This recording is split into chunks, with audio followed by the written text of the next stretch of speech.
Okay. All right. Bang, bang. Number 9. Number 9. Don't sound so enthusiastic. Because I'm trying to do 50 million things. All right. Well, let's rock it with the clip of physical harassment. This is so brutal, man. I mean, this actually makes me cringe to watch. Assault, actually. And look, it's been what is it? Streaming? No, it's been, I don't know what the word I'm looking for. Viral. Yes, there you go. It's been viral for a couple days, so I'm feeling a lot of people have probably seen it. It's brutal. I'll leave it at that. All right, we'll play this nonsense first. And this was from this weekend, right? I believe so. There's a million videos of this. I'm telling you. All right, here we go. Oh, look at him. All right. Is there any cursing in here? Or do I? No, I don't think so. Okay.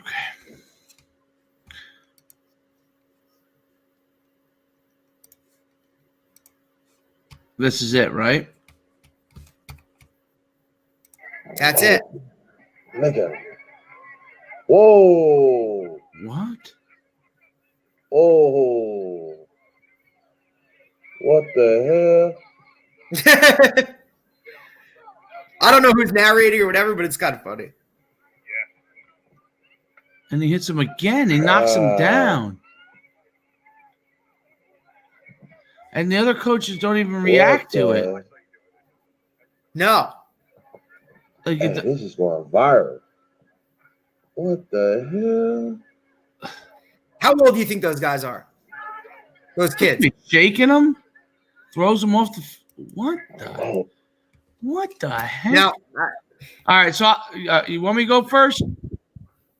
That guy should be arrested, and the key should be thrown away. Now, one of the things I did see is that this was possibly his own son. Who cares?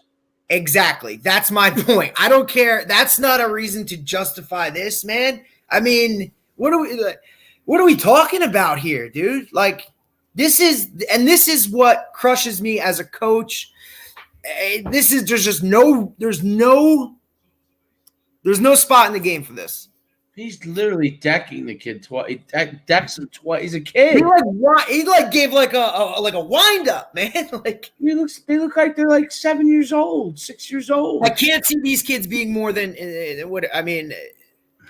second grade, third grade. Yeah. You know?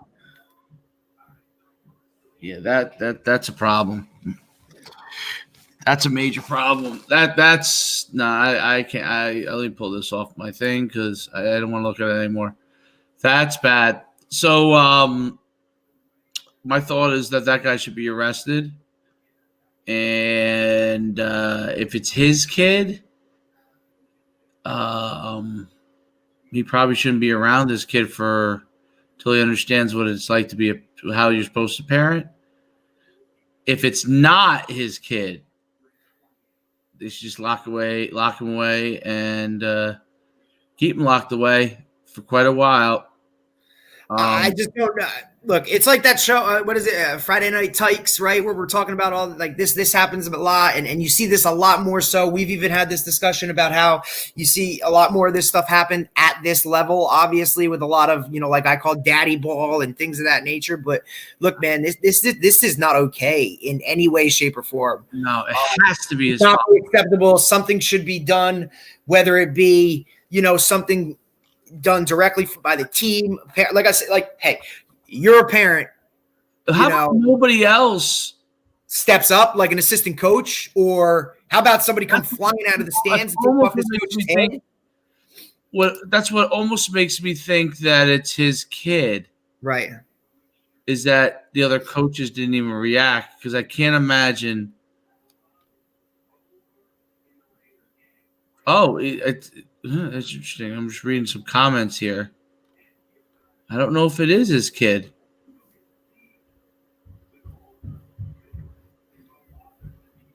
Wow. My goodness. I don't know. I wonder what Twitter. I'm sure. Look, if you played the video. Any of our viewers that can take a look at it, like, there's just no. Look. No, there's no room in the game for it. It's not necessary, and especially with the kids. Like, there's no way that this guy's getting this message across any better by drilling this kid in the head. Yeah, there's no excuse for coach hits player. I'm trying to see if anybody someone knows a little bit more about this, because oh god, I type in some things and things that come up are crazy. Yeah, I mean, I don't know. Some of the stuff I'm seeing is Pee Wee coach apologizes. All right, so let's see what this article. Apologize. He better do more than apologize. It's on Outkick. What's that? Oh, you never been on Outkick? It's a great site. All right, let's pull up Outkick's article on it here. Outkick.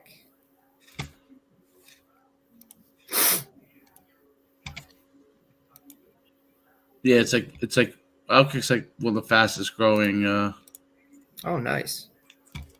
All right, so Outkick, youth coach finds himself in the crosshairs of LeBron James and the majority of Facebook and other social media. Oh, so now the big wigs are speaking out. Oh God, LeBron James. Yeah, he identified as. Why you think LeBron James wouldn't do that to Bronny, his kid? No. Well, I mean, no one should do it to any kid.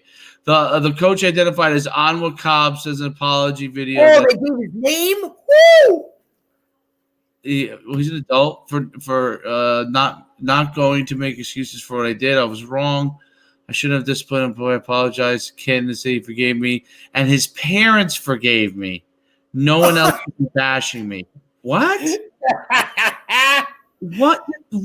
And I don't mean to laugh and to downplay the seriousness of it, but in order for me not to become outraged on an entire different level, I have to laugh, because look, I'm not a parent by any, at least I don't think I am. But if that's my kid, I don't know if this guy makes it back to the sideline. The Gators Facebook page posted a message seeming to defend the coach, saying he is a good guy that just took it a little too far. A little? Please keep the negative comments off this page.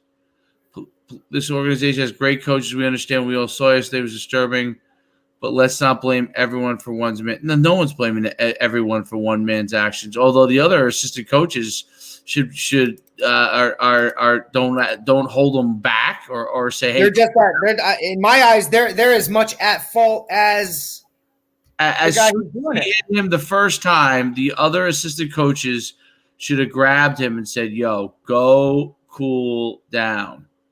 Like, take a break." And you know what? He probably would have calmed down, is my guess. Right. He wouldn't have done that a second time. No, but I mean, should have done it ever. But the organization is not at nationals. We only have two age groups at 7U and 9U with only coaches there. The guy in the video is our 9U coach. He's a good guy. Took a little. I mean, come on, man. There's this guy with his apology. LeBron fired 3. Bad news for Cobb. Ain't no way. I mean, that's rough, man.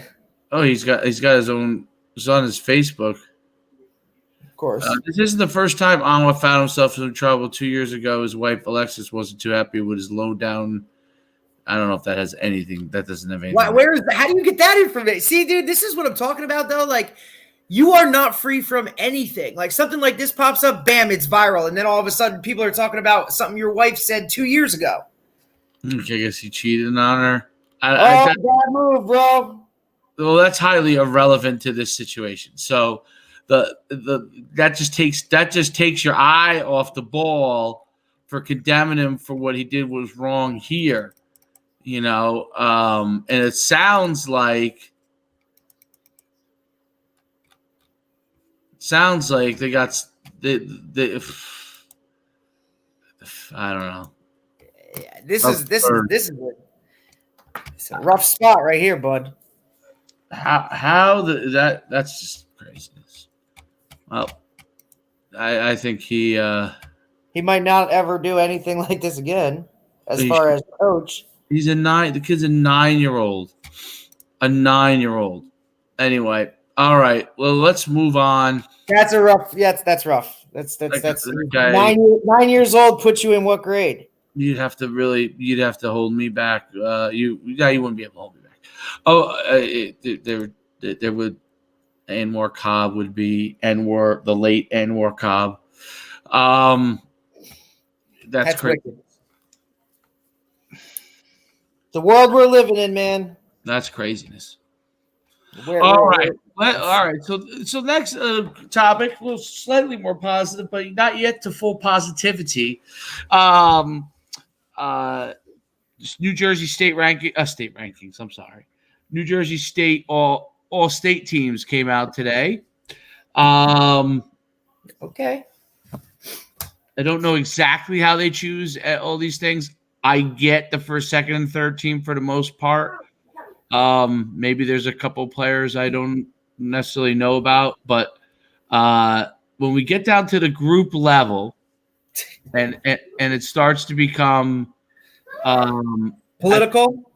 You're going to have political on your first team for the most part. When you have the best teams usually reap the spoils, and that is how it should be. But there is some things in some of the groups that I think you have to measure who people play against in some of these conferences versus what other people play against. If someone has a good record, that's great. Good for them. If they have a good record and they played nobody, good for them for having a good record. Does a guy who rushes for in today's football rushes for 20 touchdowns against not really, the toughest opponents and then gets honored for that, where some players play tough competition all the time? It reminds me of now you're trying to spread it around, and I get it, and you're trying to reward the teams that did well.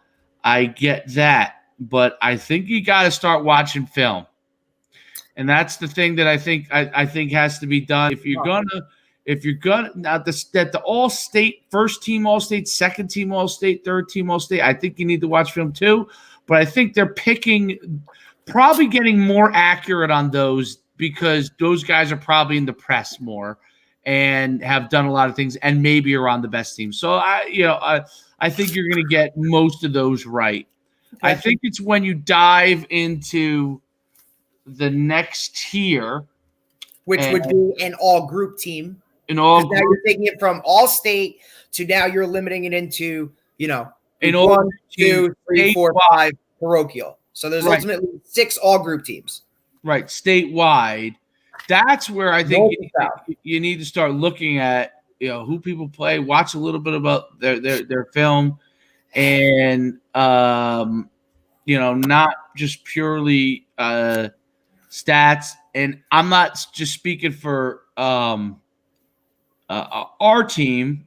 Okay, we did get one player honored, and by the way, the all short team also came out. My difference between I think the writers and coaches are going to be much more accurate on the all short team because it's localized, and it's what they see all year. They see it all year. So whether you agree or disagree, they definitely have better information locally, right? When you get to the all-state level group teams, I'm sure they don't have quite as much information, and people from different regions are recommending different guys, and you're trying to equate competition. That's a difficult thing. I think you have to look at it, and I'll just use I won't even use us for an example. Okay, I'll use teams that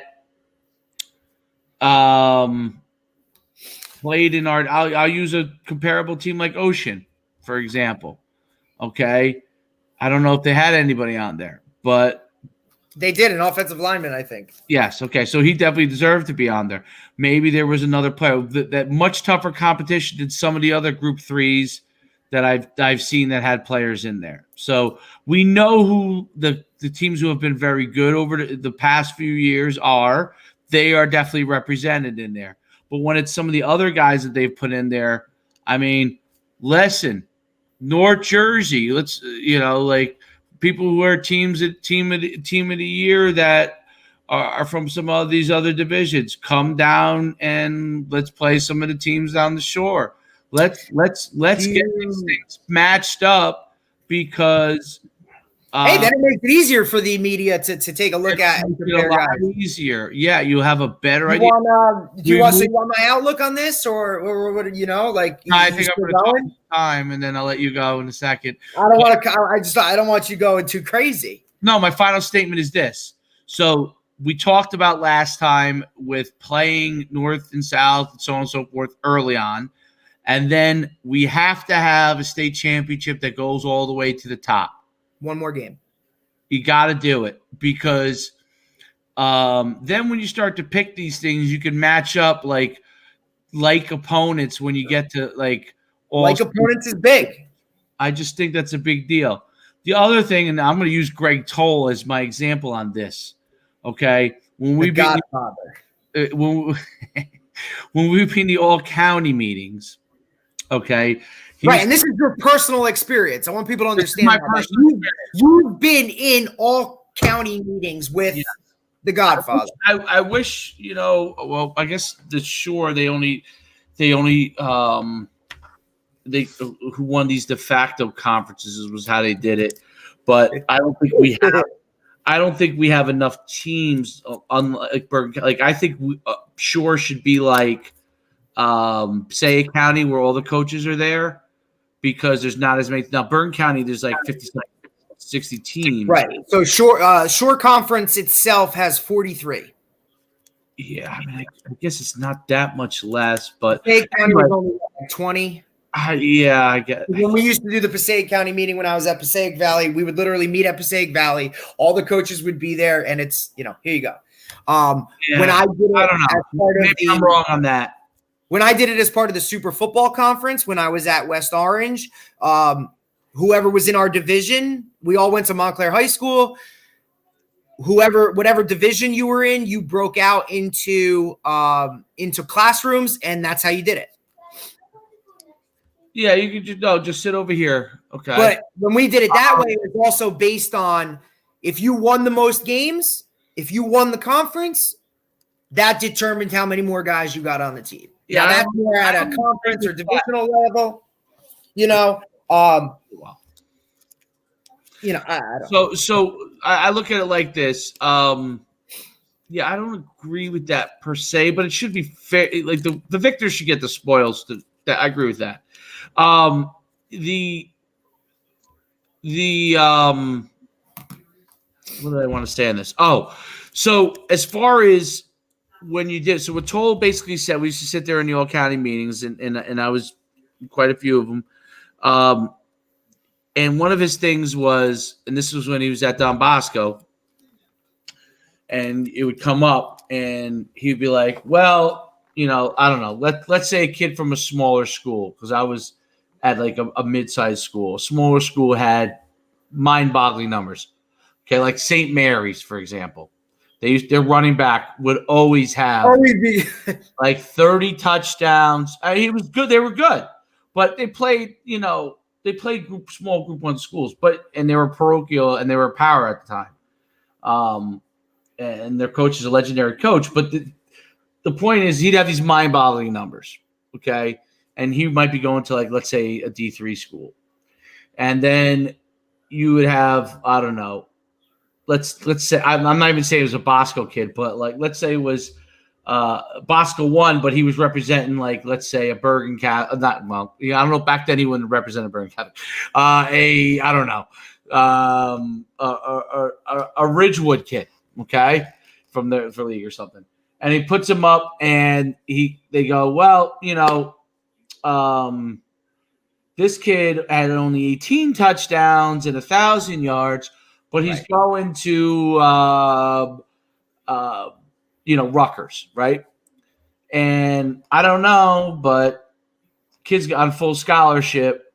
Maybe he should be first team all-county guy. And so that was kind of the discussion. Like, if your kid was an FCS or a FBS scholarship level guy that had a scholarship, was going somewhere, right? There was a priority for those guys, okay?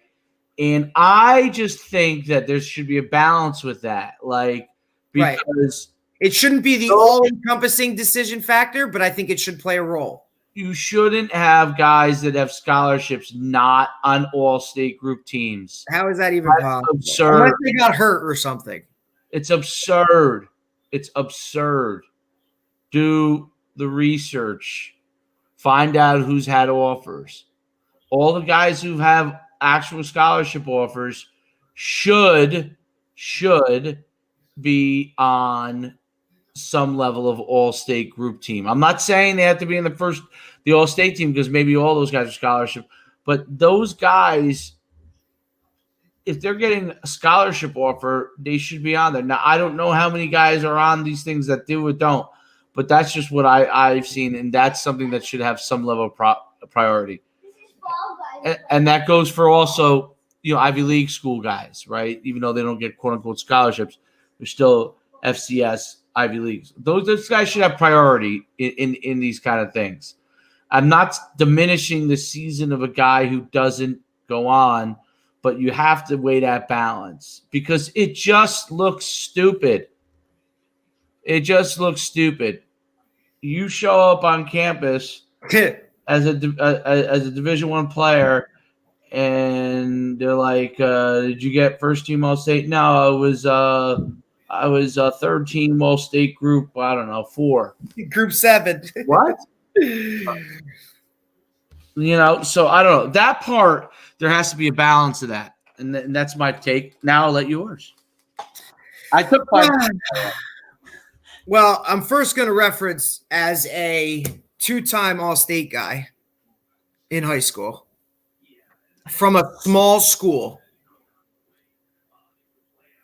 Third team as a junior, first team as a senior.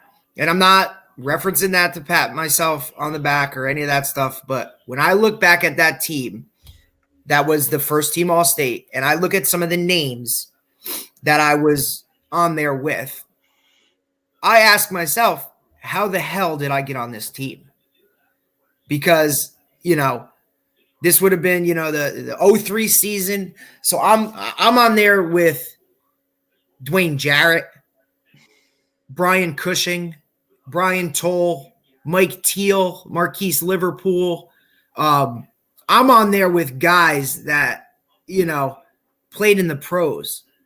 Now, how does that happen? Were my statistics good? Yes. But my level of competition, was I playing Don Bosco Prep? Was I playing Bergen Catholic? Absolutely not. So how did I get on those teams?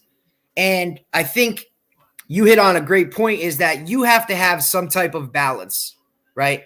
Statistics have to go into it, and then obviously I was fortunate enough to be on a very good team my last 2 years. We won, which means that the press was there. They saw more of me, things of that nature.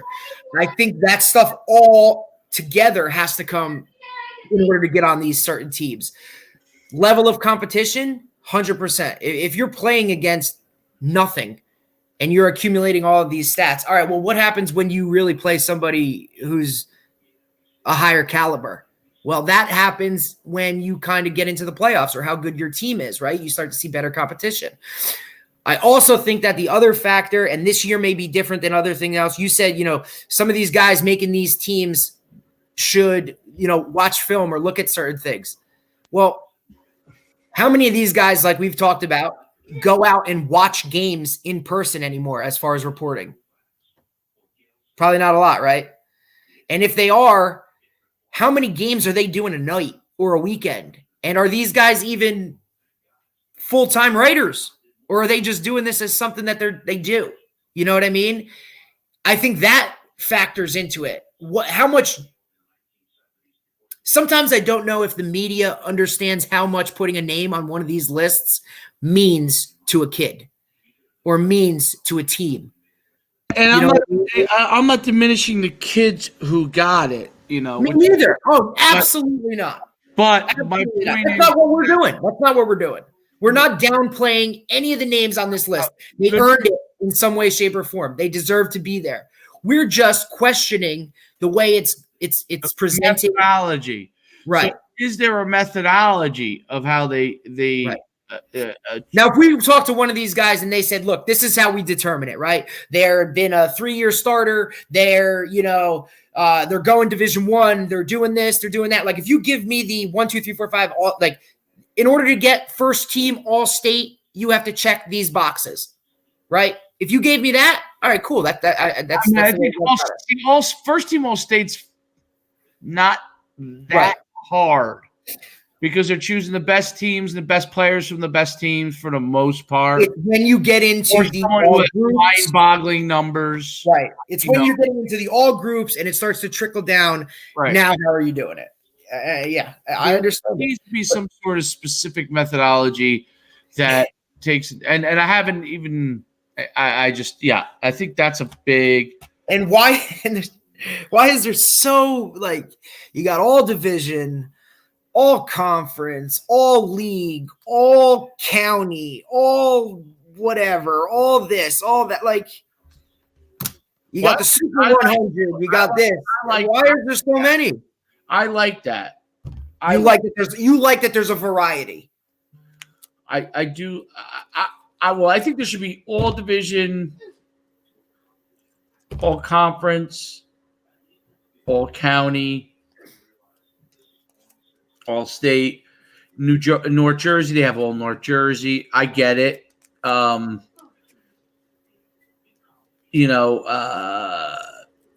don't really have a problem with that. I just because as more kids get honored, I don't have a big issue with that.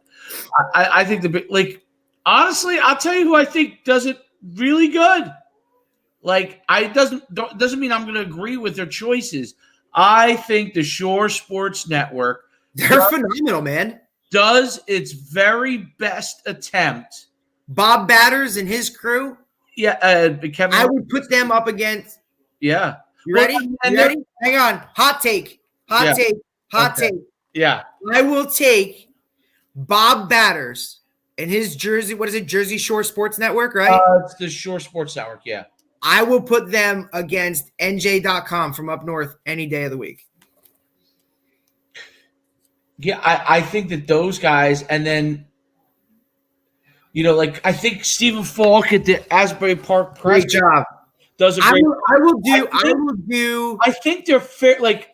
You don't always agree with it, but at least it's there. See the rationale. You could kind of see how they came up with it. There's transparency. Yeah, there's definitely okay, I see what they're doing. And the same thing with the Shore Sports Network. I think I see their vision. I don't see everybody else's vision. I will say that I think the Shore Conference coverage is better than North Jersey. Absolutely. There's no doubt about it. And look. No doubt about Varsity Aces, Darren Cooper, brother. I spent a whole year with you pretty much when we were, when I was at Bosco, we were in Utah together. I love you. You do a great job. But listen, I'm just saying, if you really want to know what's going on, come down here and take some clinic notes onto how the coverage of the Shore Conference goes about. I think they do a great job. No I really doubt the Shore Conference. That was the most glaring thing. We did that right away. When I moved down here, and I was still at Indian Hills, I would read the Shore Sports. That might be a different group too. They had their own paper for the Shore Sports, I would read it cover to cover. I knew who the players were. I think the Shore Sports Network, the way they cover the games, it's just fantastic. North Jersey doesn't have enough coverage at all. Not for the amount you're talking about. Look, and I understand short conference, 43 teams, right? Not that many teams to cover. You could do a really good job. Yeah, and I get it. And that would probably be the argument for up north. There's too many teams. We don't have enough people, back and forth. But I just don't think up north, do they do a great job of covering the parochials in the Big North? Absolutely. They don't cover a great job of whoever's winning at the time, but collectively as a group, I don't think they don't, it's not up to par, man. I miss WGHT. Now, maybe it has to be some sort of for NJ.com. When we played Hackensack, because it was like that crossover. That was big. That was big. They were down there. Andrew Cobb, is that him? Cobb did a great job. And that was awesome, man. I mean, like, yeah, it was phenomenal. I mean, maybe we need more of that in order to make that happen. And Chris Luttrell says, right, North Jersey only covers the hot teams. I mean, look, he's a North Jersey guy. He knows. And so I think that I mean, I can't say enough about how good the coverage is down the shore. Like, they cover everybody, everyone. They're tweeting about teams that haven't won a game, and they're tweeting about teams that are, the number one ranked team in the state. It's incredible. Okay. People can definitely take lessons from that. And I think those guys are making too much money from it. Maybe, I don't know. I don't know how it works. I don't think so. I mean, it's a passion for it, And I think that North Jersey could do the same thing. Everything's on Darren Cooper up there. Everything. And that's it. Ooh, I like that. Chris says we need this. New Jersey High School Football Network. You ready? I mean, I'm ready. It's just that I'd have to hire somebody else because I'd be too biased to my own team. But you hire somebody to do it. And then it's yes, Chris. There definitely is money. I don't know. I don't know if those are break the bank things. I don't think it is either because I obviously have a relationship from being up north with Morris Sussex Sports and George Muha, who's been trying to get. Yeah, he does a great job. He does a very good job. And listen, and he sticks to the Sports, right? More Sussex Sports. Yep, George Muha. And, George does a great job, but he's not specific football only. You know what I mean? Like, he covers a lot of sports. I watched him live broadcast the tennis match this year. He does a lot of sports, but he sticks to the success I've seen through these types of things are networks or whatever that stick to a specific area. Right. So Morris is Sussex County, Shore Sports, Ocean and Monmouth County. Like, the more dialed in you can get, I feel like sometimes NJ.com Star Ledger, because it's so broad, so big. It may be that they don't make any money anymore. And that they don't. And I know firsthand because my cousin was a writer. Bob Bear wrote for the Star Ledger forever, football, baseball, wrestling, and it just comes to an end at some point. Sean Riley.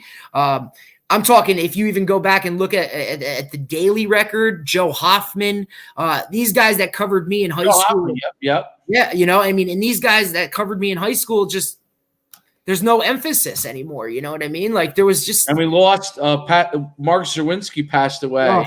Yep. I mean, you got some of these guys like Haig and these other guys that have been doing this for so long. They're so good at what they do. And it's just, unfortunately, I feel like it's kind of like the Times too, right? Because it's new. How many people pick up a newspaper? It's just like, I don't know. It's all about the social media, the instant, whatever, the live streaming,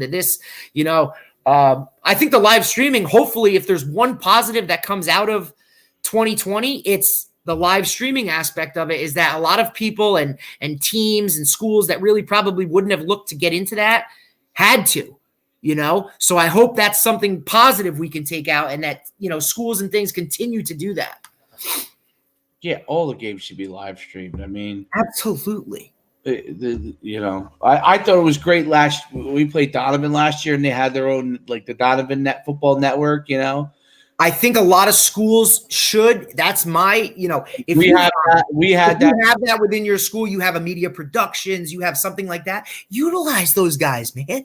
Like, talk to their teacher. Tell them, look, you want to do this for us? Awesome. You know what I mean? Like, give them, this is their assignment. This is their extra credit. This is whatever, they can do interviews with our players. They can do a week. How about the Dave Schuman, weekly talk show? Like, why not? And we could do this on our own. I just think that when you involve the school with it, you know what I mean? And now you're allowing students, I just think it markets your program. And I think, absolutely, Chris. Chris is spot on. Chris, you're spot on. I absolutely also think that to make it even better, what's that, Troy? We're gonna bring. It's like somebody hitting the sound button. In a little bit, we're gonna bring you on because we're gonna pick our favorite Christmas movies. So you can. Yes. You're never going to believe one of my top threes. I'm calling it right now. So Troy, you'll pick. You think to yourself 3 movies that you might. All right, then don't tell anybody. It says I already know. Okay, so he's going to have a daily segment on this show. So I think that you have people submit clips of like no more than 2 minutes of their best plays along with their stats. So maybe you don't have to have much of full film.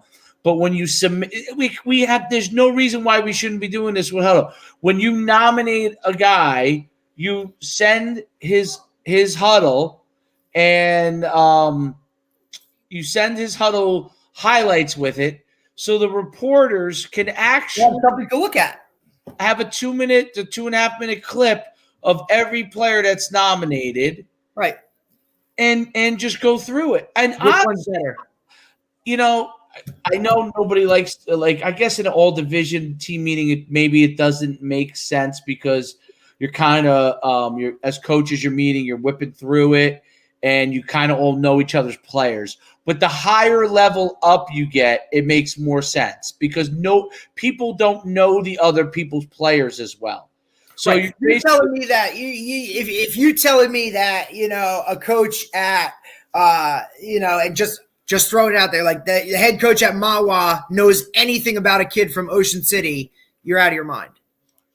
Yes, you're 100% right.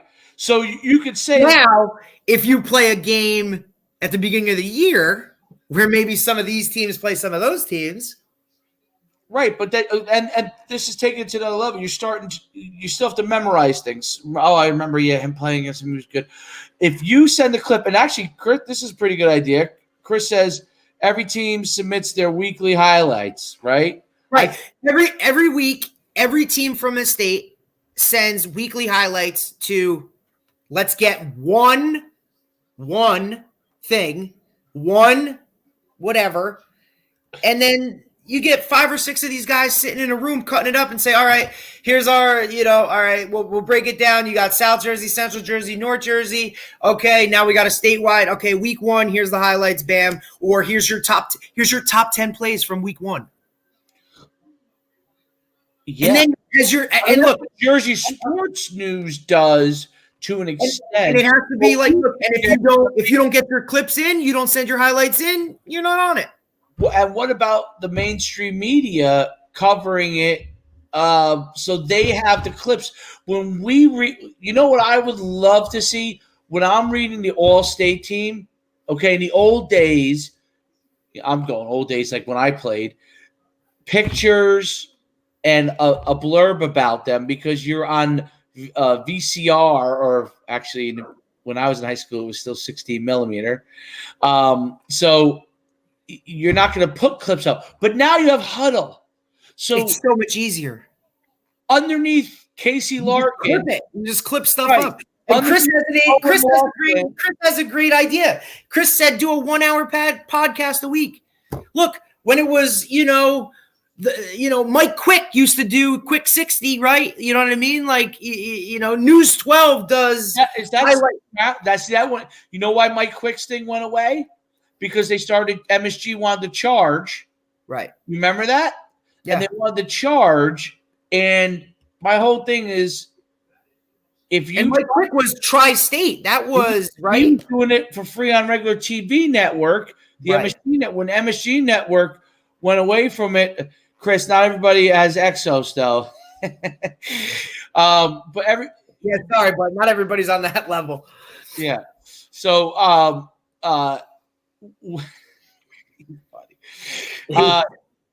so what was I just saying? I forgot. Oh, Chris is all in. Chris, I don't know if we can afford Exos. Why is he an Exos guy or something? Well, he's always on the latest curve. He's remember he was Partridge's at PC. He was his ran his whole video. Oh, so we're living? Oh yeah, he's a living guy. Oh yeah. Well, he's now with I think it's spelled wrong. It's Livin. I think it's spelled wrong. Living's in New Jersey with the Giants. It's with Peppers. He's a living guy. Speaking of that, did you see Joe Judge today in his press conference? You know what type of hoodie he was wearing? Who is this? Joe Judge today in his press conference for the Giants. And what he was wearing? Don Bosco Prep. Shirt? Hoodie. Where'd he get it from? That's my question. Do we think does he have kids? Does somebody go there? Well, who does Peppers ain't signing off on that one. He didn't give him it. That's for damn sure. No. His kid goes to DBP. I knew it. Yes, Chris, I had a feeling. What did Chris say? His kid goes to His kid goes to prep. Yeah. So you're telling me, so Joe Judge's kid along with, hey, Chris, here's a question for you. What former NFL player's son, former NFL wide receiver son goes there as well? Chris, he's got to get this. Chris knows this. There's no doubt in my mind. Goes to Bosco right now, you mean? Goes to Bosco right now, and this NFL player pseudo coaches at prep right now for helping out. He was a wide receiver. Oh, that's nice. I like that. This is Joe Judge's quote? Yeah, that's Joe Judge's quote. Because one of those reporters had to ask him about it. Yeah, especially New Jersey, right? I mean, think about it. That's like whoever out in California wearing a yes, sir, Nate Burleson. Nate Burleson, remember him. Yeah. His kid goes to Don Bosco? Yeah, he's a monster. Interesting. Both his kids. Yes, I know, Chris. Yeah. But I do think those are some great ideas, like highlight videos. So, first of all, we want to see it as readers, right? Don't you want to, when you go on NJ.com, how much would you love to see the name of the player, the little blurb about him, and then his highlights, right? Like without having to pay $3 a month. Well, I'm saying, yeah. I mean, so you could get sponsored. Why can't we get sponsors for that? Because you're telling me, why wouldn't any sponsorship for that? I mean, I'm just saying, why would someone would? Any local freaking pizzeria, man, would throw a couple bucks. You know what I'm saying? I mean, I'm talking all this listen, high school sports. People love high school sports. I agree with you. Paywalls in Troy, you got to wait for the Christmas special before you come on. No noise. Yeah, look at that. No Troy, noise. Do you have a Santa hat, Troy? Troy, do you have a Santa hat? No. Are you sure? Yes. Okay. Do you have elf ears? No. Oh, man. You better tell Mommy she's got to get you a Santa hat and some elf ears. I don't have any elf ears. You can't buy elf ears. You need to have elf ears. All right. Aldane. Yeah. Sorry for butchering your name. What is he? What does that mean? What does that mean? Used to be electric in Jersey. Well, I think it's still pretty electric. Yeah, I would say. I wouldn't say. Maybe it means from coverage standpoint. I mean, this is. Okay. Yeah. Okay. So I think from a coverage, and this goes to, I think, I want to watch the clips of the guys who get first team. I want to watch the clips of the guys who got All-State Group 1, 2, 3. Right, because I want to see. I'll be very honest with you. If I hadn't seen, what's his name from St. Joe's against DePaul in that last game of the year, I'm not going to sign off on him in my eyes as the NJ.com player of the year unless I see him, or a highlight or something. I hadn't watched anything. I saw him in person, or if you send me a highlight, now I'm going to say, look, I sent you the clip. What was the first thing you said? Whoa. It's a little different if I'm just telling you this guy's doing this. But then if you see it, that's a whole different level. And I think that would add to it. Oh, of course. There you go. Another guy. Who isn't an NUC guy? Class of 08. Ooh, 08. Wow. Changed his life. Hey, Lamar McKnight was an 08. Lamar McKnight, I think, was 08 or 09. You changed this guy's life. Well, hopefully positive. Yeah, say it. I hope so. Trying to, because it's hard for me to see everything on here.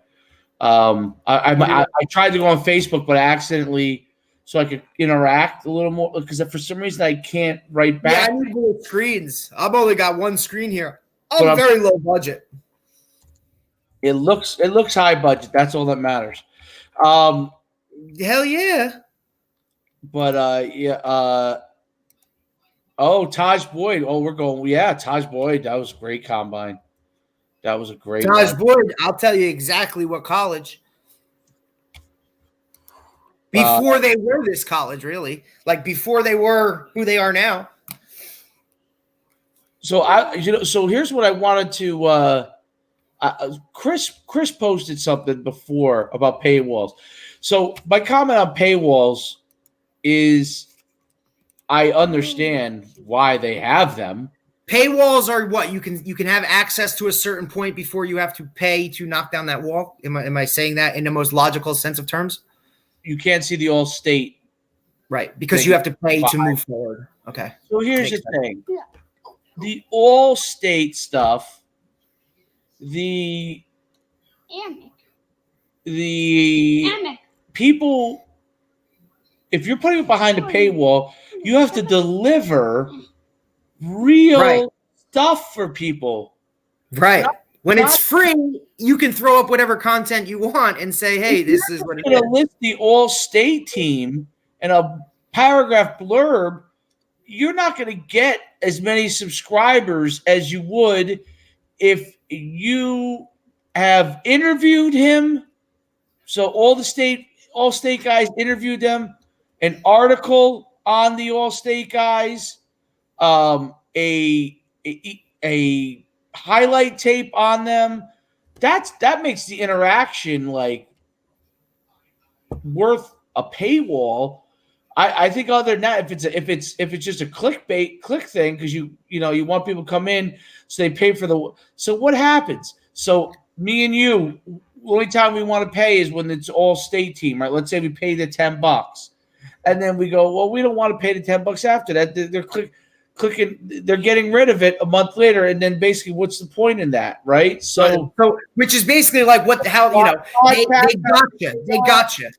Right, the podcast have the kids that, hey, much like you do with Rutgers, right? NJ.com does a lot of stuff with like and you can only see so much. Right, they cover Greg Schiano. You'll get sponsors, and they have sales staff to go after sponsors. And we're talking, you can have, and you don't have to. Not every sponsor has to be the same level. Right. Right? Like, don't people, pay more if they want to be on a front page ad? Or look, if you're on ESPN radio, like, don't you pay more if you want to, have this, if you want to have a 30-second spot or a minute, you know what I mean? Like, all right. And that's why you have a sales team. Outkick, okay? all their articles are free. They have a VIP group, okay? And this is for who? This is Outkick, which is one of the fastest growing. Good question. And is NJ Varsity still around? I'm not even sure. You're right. They used to cover it all over the place. He's 100% right. Yeah, I mean, we're talking like this. When I was NJ Varsity was huge when I was at Boston. I'm sure it's still around, but it's not what it was. So, like, Outkick has a VIP. So are you telling me we're jumping on the Outkick bandwagon? I'm using them as a good example because they're doing. I was going to say, I don't know. Hey, you're the technology guy. You're the next up and coming. I jump whatever you do. Outkick is making boatload inroads in online sports, and they're making tons of money from their ads and their podcasts, and then they have a VIP where you interact with their two main guys, Jason Whitlock. You know who Jason Whitlock is, and Clay Travis. And they have forums and all those kind of things. That's what you pay for. And here you and I are doing this for 2.5 hours for free, baby. Right, because this would be the lead-in for something else, right? And that's the whole point of it. Like, I don't know. Like, let's say if thank you, buddy. Thank you. If we break down where's mine? Let's say we break down each week.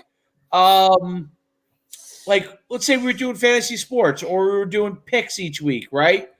Well, if you want our exclusive picks, you pay podcasts, like our top 3 slam dunks. You pay for those kind of things. You know what I'm saying? And that's where I don't know. I don't know that they can evolve that model. You're gonna have to go charge it. Go upstairs. Come right back. Oh, no. Well, Troy, before you go, let's do the movies, and then we'll do our last segment while you're charging your. All right, so I brought Troy in for the Christmas movies, our favorite Christmas movies. Each day we do something a little bit different that it could be sports related, but it may not be as sports related.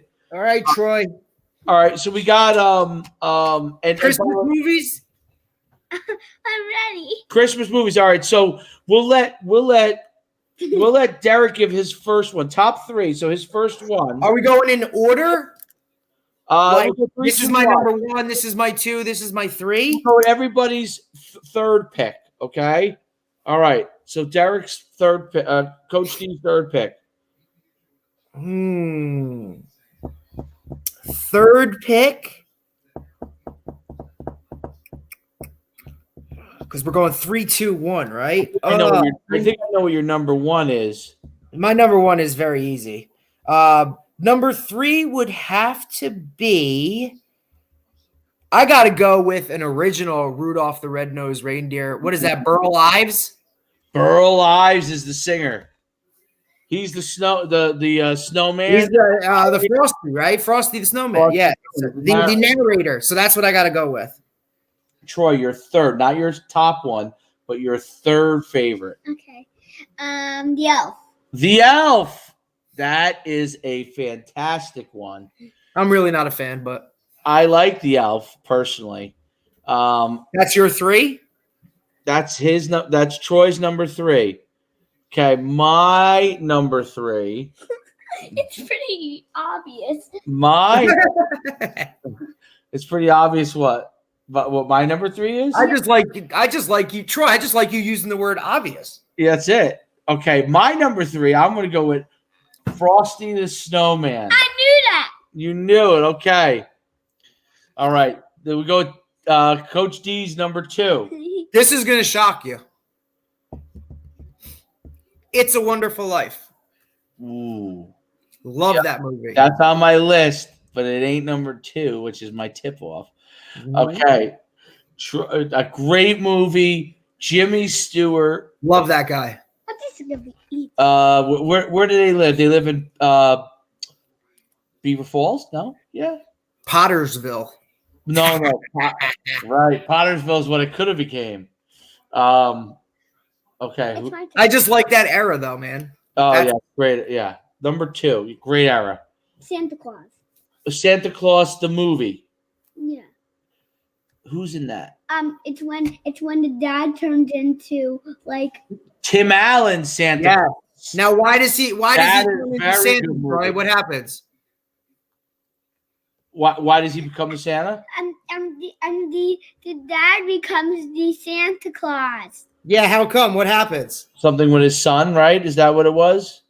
Doesn't he does what? He falls. Do you remember? He slips off the top of the what? Oh, the roof. That's right. The roof. He slips off the roof. I like that one too, Troy. That's probably not my number 4, Troy. That one is really good. I think that's a really good choice, number 2. My number 2 is, let me think hard about this. I actually have to. I got to look this one up because I don't know if many people have seen it. I know who your number 1 is. Oh, my number 1's so easy. I think I'd really like Elf. Elf would be like my 6th or 7th, maybe even 8th. I'm just not an Elf fan. I'm not a Grinch person either, even though I've been called it once or twice. Bad Santa's pretty good. Bad Santa is absolutely, and I don't even think of it like that. But yeah, you're right. I wouldn't even. I forgot that one, but that's hilarious. Christmas Absolutely, Vacation is very good. Also, yep. I'm gonna have to go. I think I'm gonna go with number 2. As you know, I know a lot of people say The Miracle on 34th Street's a great movie. Not a fan. But I'm not a fan. I'm not. Definitely not a Home Alone fan either. Yeah, just maybe too old. I'm not a Home Alone fan. Although Troy, one day you probably will like Home Alone. I'm sure you will. I would think so. And then Well, 2 of my friends watch Home Alone. 2 of your friends watch Home Alone already? Oh boy. And 5. Oh boy. We find out who those friends are. Yeah. Those kids are baddies, huh? All right. I'm gonna go with Elf as my 2nd.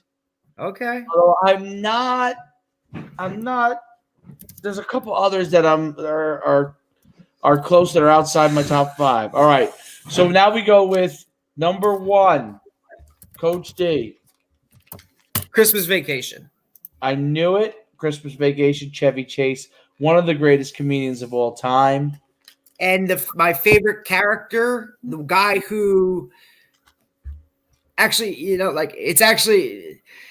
I would say Cousin Eddie is my favorite character for what he does. And not just in Christmas Vacation, but in each of the National Lampoon's Vacation.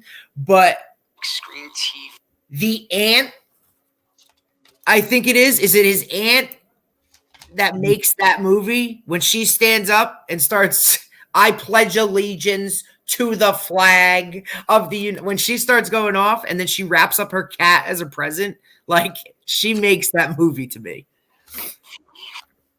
I don't remember that. I remember he has a tree that's too big. Doesn't he have a tree that's too big for the house or something? It's monstrous. When he cuts the thing, it goes out the window, breaks everything. And he has all the lights, There's a squirrel in it. and the lights and everything. Oh, Yeah. one of the best, like, I guess those are our de facto third member, Crit. Oh, we're coming to you next. Chris Troy, this is it. Troy, you're up. Is, Elf, Frosty, and Rudolph. With much respect, we do have Rudolph, Frosty in each one of us in different capacities, and Elf in there. Troy, number 1. I need to know what your number 1 is. It's pretty hard, but it's. You say a little louder into the mic here. It's. Who's your number 1? It is easy. It's gonna be.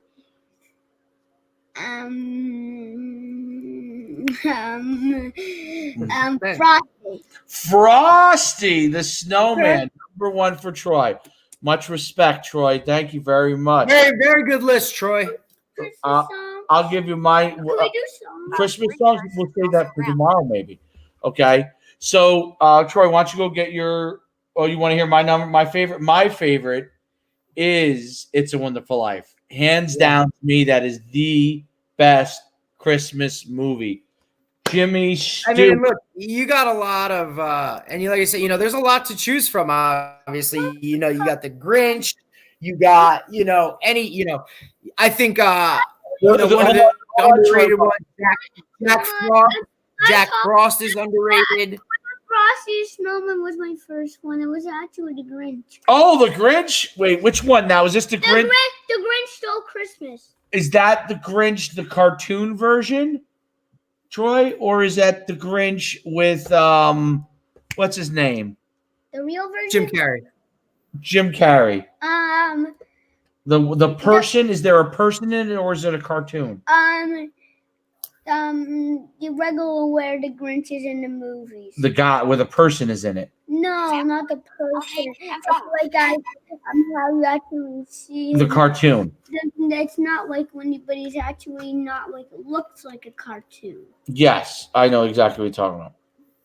But he doesn't look like the cartoon. Yes, no, I know. All right, now you got it. It does not look at all. Right back. I don't want to use it anymore. All right, then go do something else. Thank you, Troy, for the guest spot. Thanks, Troy. I want the top 10 well, we're on to the next segment. I will tell you one of my, and this goes right along, but it's a very obscure type of, but Santa Claus the movie. But I had one more Christmas movie that I liked. What is your other one, Troy? Are you taking over the podcast here? I mean, what's the other one, Troy? Frosty. We said Frosty. No. Yeah, but he moved it on the list because he made the move back. I think we should have you and your friend Juliet. You guys should do the 5-year-old podcast, and you guys could just talk about whatever you want for 45 minutes. Yep. And see and launch it, and you'll probably get 10 times the views that me and Coach D get somehow. Wouldn't doubt it. I would. That would be a wager that I would 100% take in their favor. I'd say so. Probably organic. It wouldn't even have to spend any money on promotion with kids' content.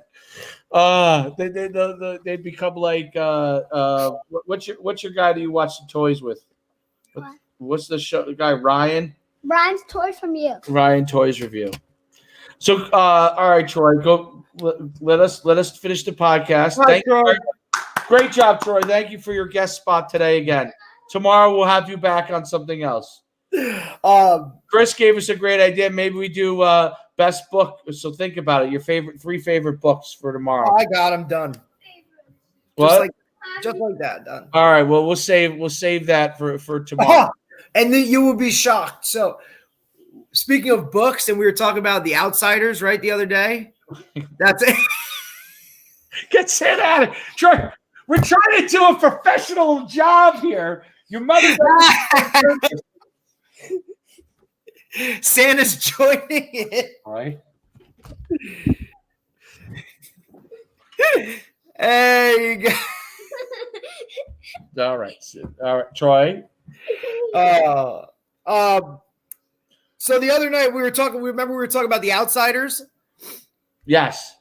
So I'm flipping through the channels and The Outsiders was on TV. I'm like, oh my God, amazing. So Jen says, what's The Outsiders?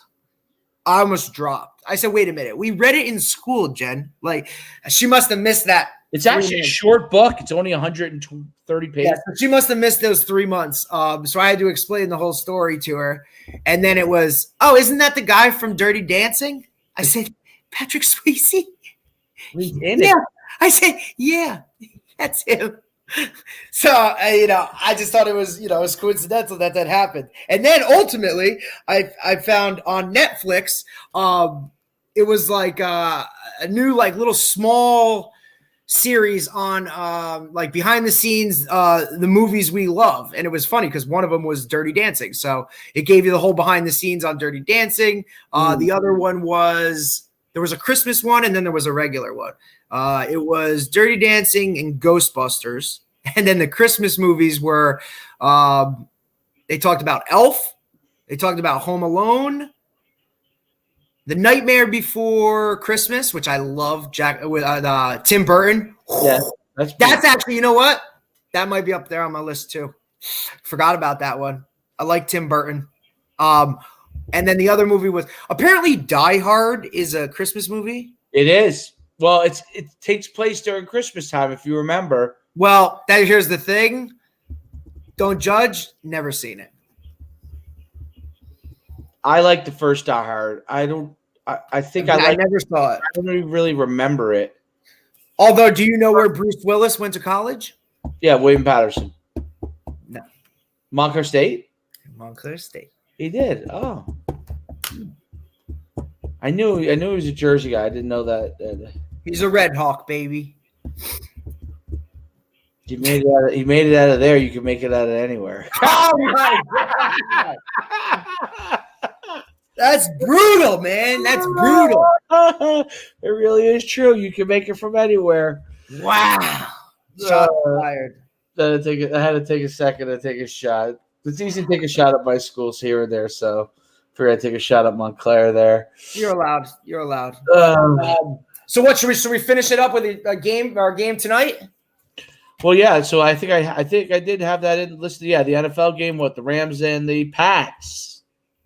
Pats. Last I checked, it was Patriots.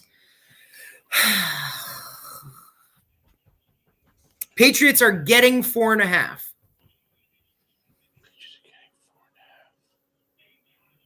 Pats played great last week. Chris, the reason that MSU went on a tear yesterday offering roster spots is because they just finally decided to put out the because as we all know, Division III, you can't offer. It's not an offer. It's an offer for a roster spot. So they just finally got the graphic together, Chris, and went off and let everybody really know yesterday. So that's why you saw 1 million MSU offers or whatever it was. Is Cam playing? Cam's playing. Yeah, I'm pretty sure he is.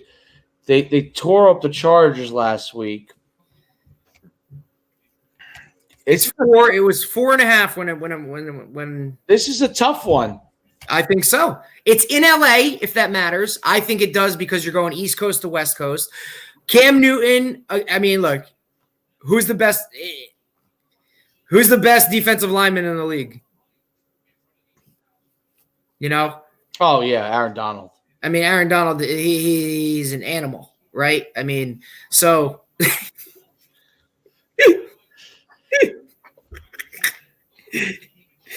Troy, thank goodness I have. I didn't know it was Halloween. Thank goodness I have the ability to juggle multiple things. We have a ghost. So now we have a ghost. All right, Troy, can you do me a favor? Take a seat. Yeah, the Rams are favored by 4.5. And I'm going off FanDuel. The over under is 43.5.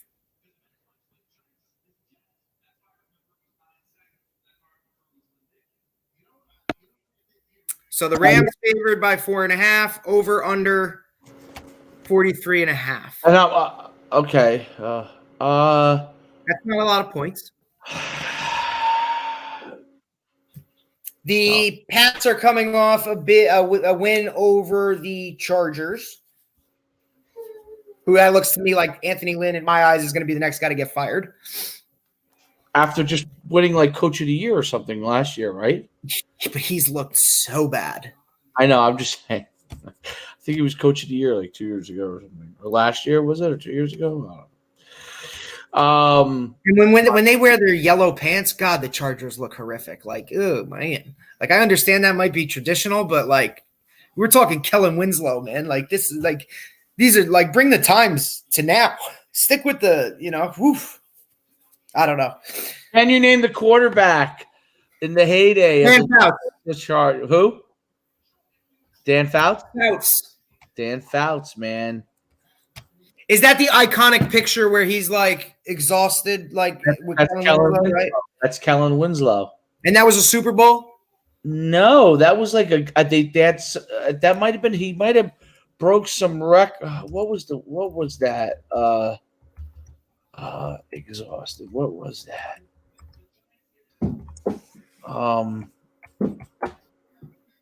Divisional playoffs? 13 receptions for 166 yards. That's a lot, I guess. he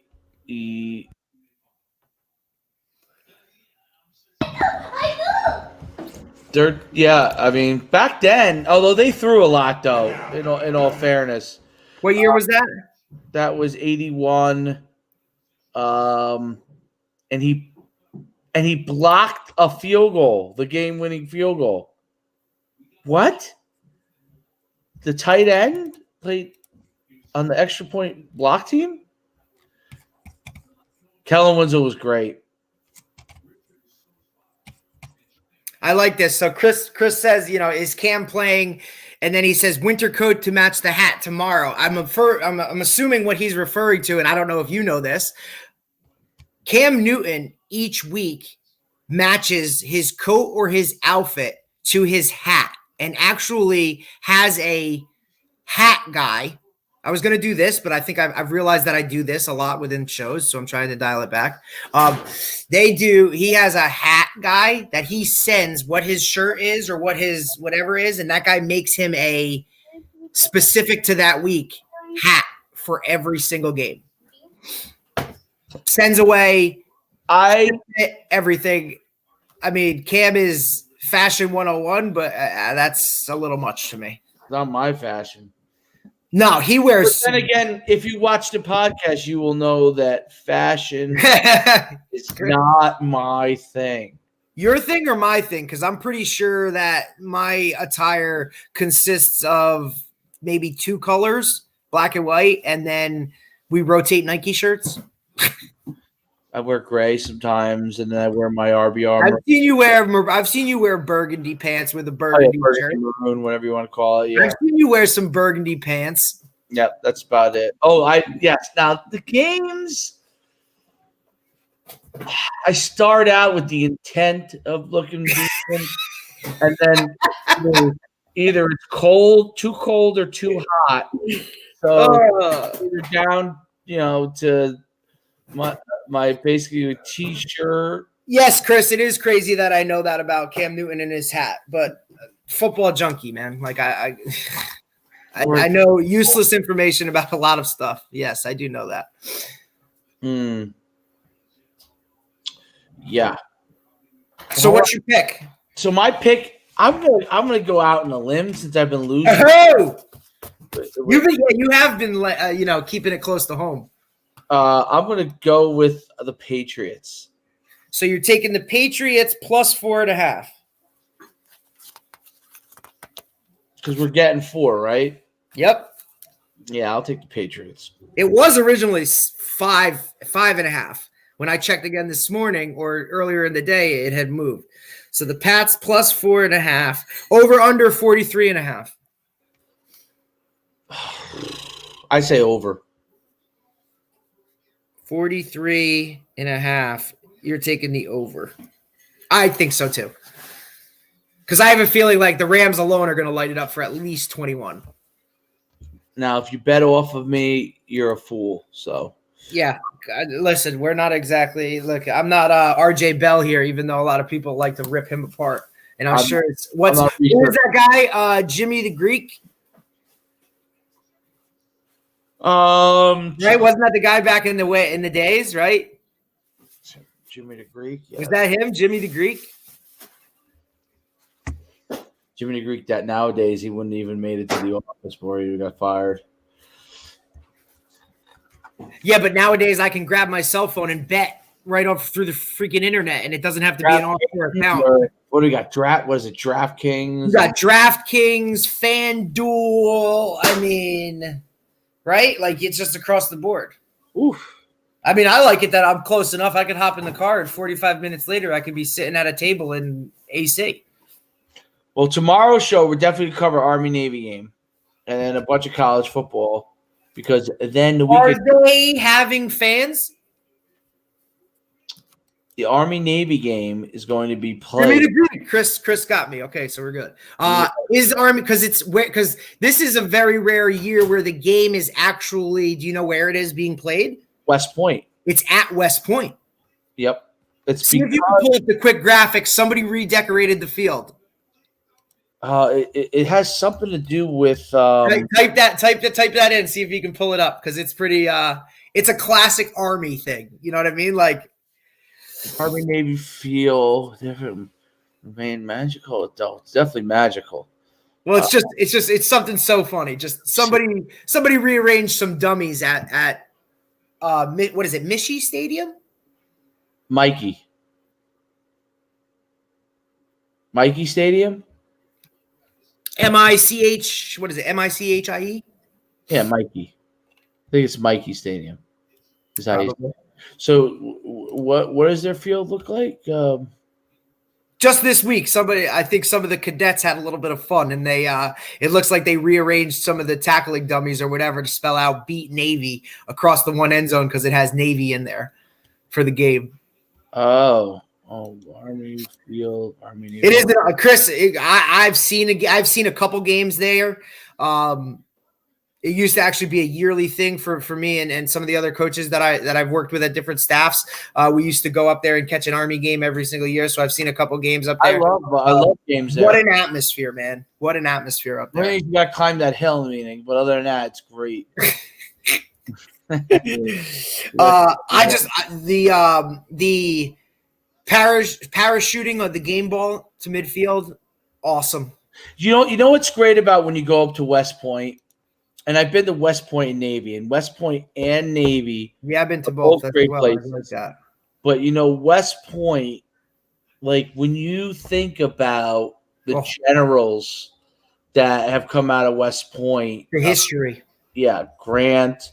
I know Robert E. Lee is vilified, but Robert E. Lee. You're just looking at every important person of the Civil War. MacArthur. I would guess it's a whole different level. And like when you just, and when you're just up there, it's just such a place that you don't even like. You wouldn't expect it to be, you know what I mean? Because you're in like, pseudo, I call it pseudo upstate New York because it's not really upstate New York, but it's upstate New York.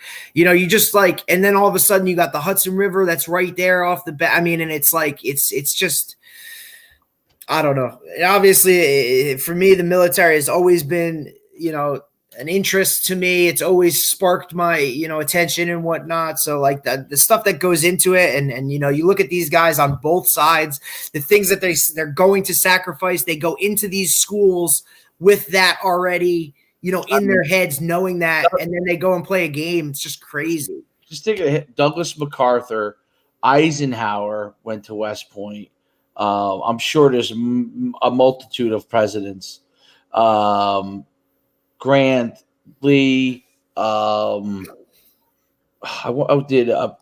George Patton? I'm sure was. Let me see. One of the best scenes in a movie ever. Great movie. George Patton. Let me see. He went to West Point. It's so interesting how, like, these great leaders all came from. They were all taught the same stuff. Yeah, this one place, and the history. The rivalry itself is awesome, right? It carries. I don't know if as a young person they appreciate it as much, but over time. Have you ever been to an Army Navy game? Me, no. Would that be a bucket list? That is a bucket list. I think that's something you kind of. It's just. If I could go this year, I would go. I mean, obviously. I wonder, are they having fans? Did you figure that out? I don't know. I doubt it's just New York. USAA playing the Army Navy sweepstakes. No, I don't think so. And I wonder how Navy feels about the game being played at Army. Because normally it's what they usually play it. Either in Philly, right? I know a couple years it was at. It's always in Philly. Really? I thought for a while it went back and forth between MetLife and Philly. I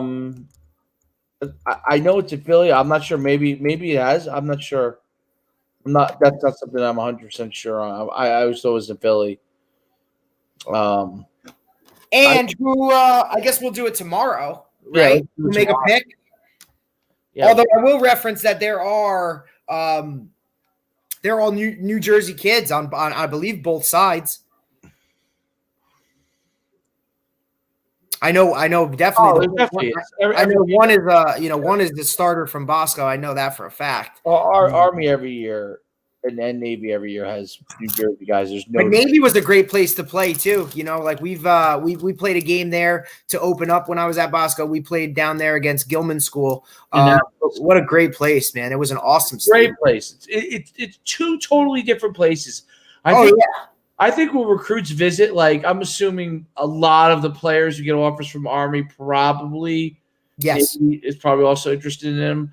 And I've which way do you want to go? You know what I'm saying? Which way do you want to go? Three. I've been to West Point. I've been to Naval Academy, and I've been to Air Force. See, that's the one. That's where I would really love to visit. Air Force is really it's in Colorado. Is that what is that? Colorado Springs? Picturesque wise. Oh yeah, mountains. Air Force is the best, and of course we got the mountains, but they have like an West Point, man. West Point in that fall with the foliage, looking over the river. I mean, that's pretty amazing. And then Naval Academy, that harbor, is pretty amazing. It's pretty amazing. But as far as the, I just feel like Army. When I was at Army, I felt like you just get a different feel. You really do. Yeah, you just get a feel like it's almost like you have a feel of like not in a spooky way, but you feel like there's ghosts around you, like watching your every move, like in order to, like be respectful or understand where you are and how much the importance actually plays a part of it. You know what I mean? It also takes you back to like, what were they protecting back then, right? We're here because of these people. The Hudson River was a main area to be able to control. Main. I mean, there's stories about submarines coming up that far during World War II, things like that. That's what I think with fighting off the British and the French, I believe. Even way before that.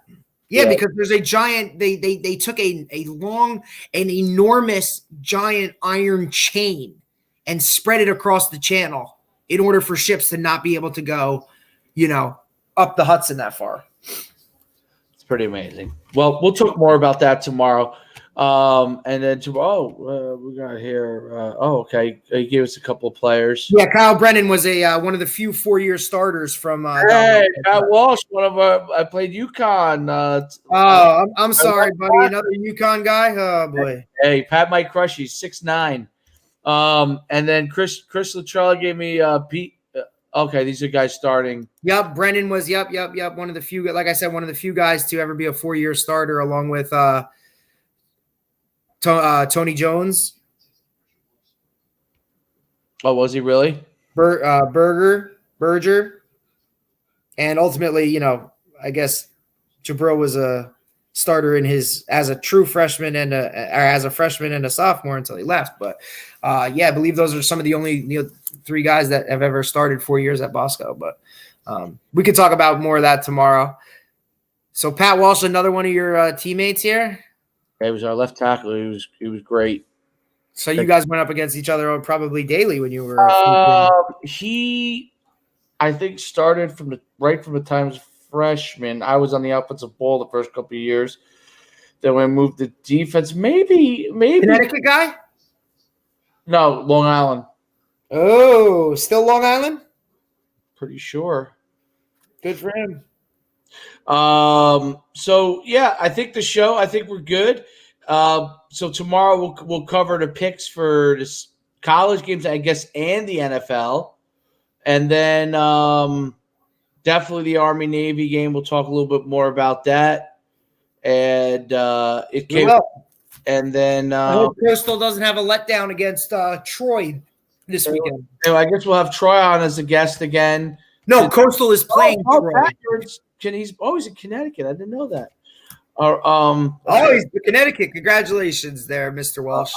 I love Connecticut. All right, so you love Connecticut. I do. I love that state. Although I don't like what they're doing to it. And they didn't play football. Well, I said that's what I said. I don't like what they're doing to it. What Chris' suggestion was favorite books, right? We'll go with that. Should we do football books? I guess we could do. How about what if we split it and we did football books and books? Jen, you were referenced on the show today because you never saw The Outsiders. Oh. She gave me the okay. So you know what that means. Well, we'll see. We'll see you guys tomorrow. Thanks for sticking with. Hey, our interaction's getting better and better. Yeah, Chris, really appreciate it, man. Obviously, you know who Joe Beningo is? He's now on the Fan. He's a late night guy. Joe Beningo started out as a caller at the Fan. Like he was like he used to call all the time. And then he just worked himself into a job. They gave him a show. He was so good as a caller. Well, that's like the dude. There's a dude every morning on with DiPietro and Chris Canty and DCR in the morning. He calls in every morning around like 9:50ish and does trivia. He gives them, 4 questions or 3 questions, and he does it every single morning, and it's become like his spot. And now that show is moving to 5 a.m. and they're taking that guy with them to that spot, like the new spot that they have. Well, we already have one extra segment. We already have the Troy segment now, which is our top whatever we do. Listen, this is show number 9. Look we're growing. We worked ourselves a segment. We're gonna have a segment where we bring Chris in for some stuff. So we got to think about that. Maybe I'm gonna think about it. Chris, you think about it yourself. We got to work into this segment. All right, you guys have a great day, and we'll see you tomorrow. All right, later.